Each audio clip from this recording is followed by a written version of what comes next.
Iga Swiatek has given her take on the debate about comparing men's and women's tennis after Aryna Sabalenka's comments ahead of the Madrid Open. Iga Swiatek has shared her thoughts on the ongoing debate comparing men's and women's tennis. The discussion was reignited when Aryna Sabalenka expressed her preference for watching the ATP Tour over her WTA rivals ahead of the Madrid Open. Swiatek triumphed over Sabalenka in a thrilling final, scoring 7-5, 4-6, 7-6, 9-7, mirroring last year's finale.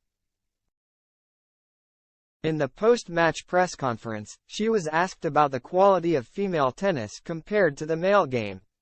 Swiatek said, "Well, I think, obviously if we would have to play against a man, we would lose. It's not about that. It's about how two players, match against each other. So I think we can play great matches. I am number one, but I am seeing these girls in the top 10. We can play such intense battles. I think it's all about,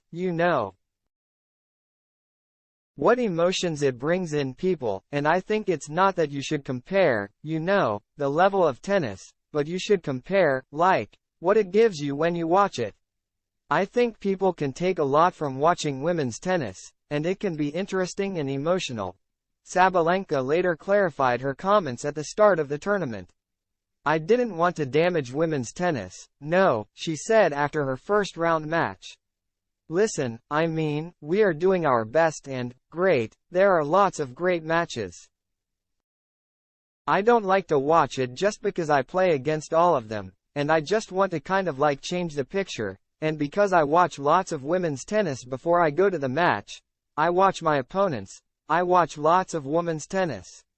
It's not like I don't like it, like I try to offend what I do, I was just trying to say that because I am playing there and it's too much for me. I am just trying to watch men's tennis. For me, it's more fun, than watching my future opponents in the tournament." Coco Gauff also spoke about her viewing preferences during the tournament. "I watch women's tennis, all the time," she said. "I will say, when I was younger it was the only tennis I watched. I honestly only knew Roger, Federer, Rafa, Nadal, and Novak Djokovic at that time, and I didn't even watch them play.